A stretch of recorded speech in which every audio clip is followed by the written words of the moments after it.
তোমার এক বন্দি যার ফাদি দেশ মাথা, যে বাংলাদেশের সাবেক তিনবারের প্রধানমন্ত্রীর সফলতার সাথে দায়িত্ব পালন করেছেন, মানুষের জন্য ইসলামের জন্য অনেক কাজ করে গেছেন।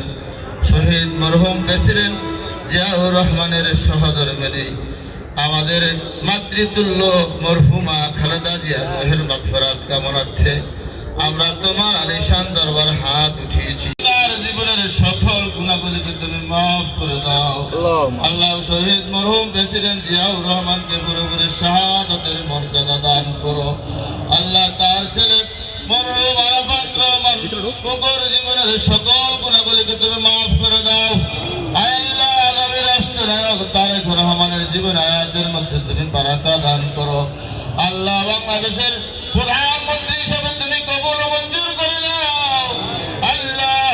দেশ মাতা আমাদের মাতৃতুল্য আল্লাহ মরহুমা খালেদা জিয়া সারা বাংলাদেশে যে বিএনপির মনোনয়নগুলি দিয়ে গিয়েছেন, প্রতিটি সংসদীয় আসনের প্রত্যেক সংসদ সদস্য প্রার্থীকে তুমি কবুল ও মঞ্জুর করে নাও আল্লাহ।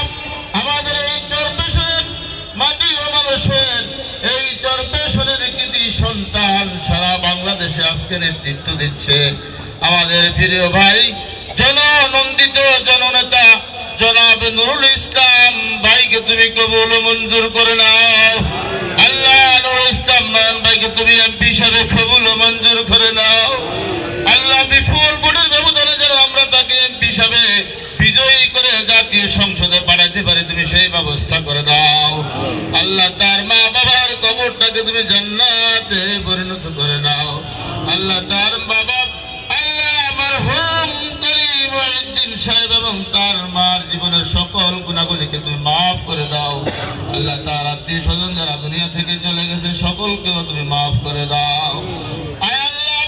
এই চরপেশন এবং মনপুরা যারা আমরা এই বিএনপির পরিবার রয়েছি প্রত্যেকে মিলেমিশে ভ্রাতৃত্বের বন্ধন কায়েম করে আগামী 12 ফেব্রুয়ারি নির্বাচনে যেন বিপুল ভোটের ব্যবধানে বিজয়ী আমরা হইতে পারি।